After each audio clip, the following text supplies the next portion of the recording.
Yo, sa mat pase men, sa gen men. Konen ba jin pozi nou Ya, konen yo, mgen lotan ba chita boy sa men. Oman sam chula, mgen lotan ba chita boy sa men, so, sa kap jere men. Jam kon boy sa kon pase bon ti le di men, ba, on ken le di ka pase boy sa la no? Ou souman pasi la ye. Souman pasi la ye mouton. Dim no, a yi ket, le di de gen ba men. Ou ti man se la ye, ti man kon pasi nan son yo la ye. Toujou nan zon yo. Ba man ti le di de gen, ba li di ava go ava, on sam chula yo.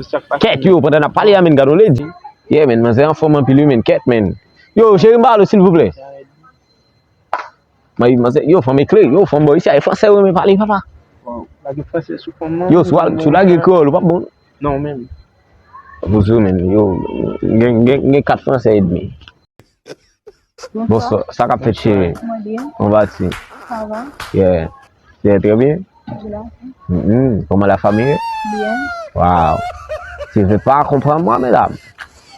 Je suis plus quoi? Tu connais toi de les moments, tu es de quel les jours, de comprendre toi de tous les moments de tu les jours. E di moun sa lenge moun, e vi konon. E di a ou. Quand tu ne vas pas de jeter de aucune personne, je serai à toi de les moments ici, comprends-moi. Yate lo li wolo ali tire pou la vo, on te resi nan pi. Yeah. Tu n'es pas tiré, c'est quoi moi? Et le moment, si tu pense à toi, de un moment, les passé, je mets à toi et je comprends toi. Michel Galet gado la, waw, gen se ou kafe moun pal la.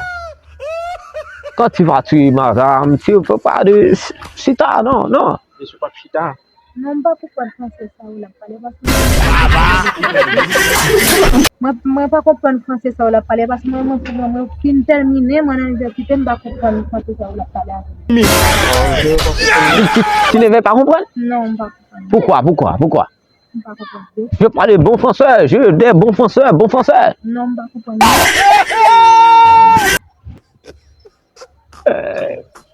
Ka kon fe la mi. Comment kaka? Yo, Bay sa ou moun ap lage pou le fom nan la mi. yo, mas é que ela comprendre pas parler bon français vrai men. Non men, ou ba lage ou ba pale mou fose a la vi nou ba. Yo, de la men là men. Ou bon digaje ba. Yo, baba man, si m'abrit là pour 2 minutes pour l'autre jour, man comprendre. Yo, on là, papa. On va abrit là. Yo gado.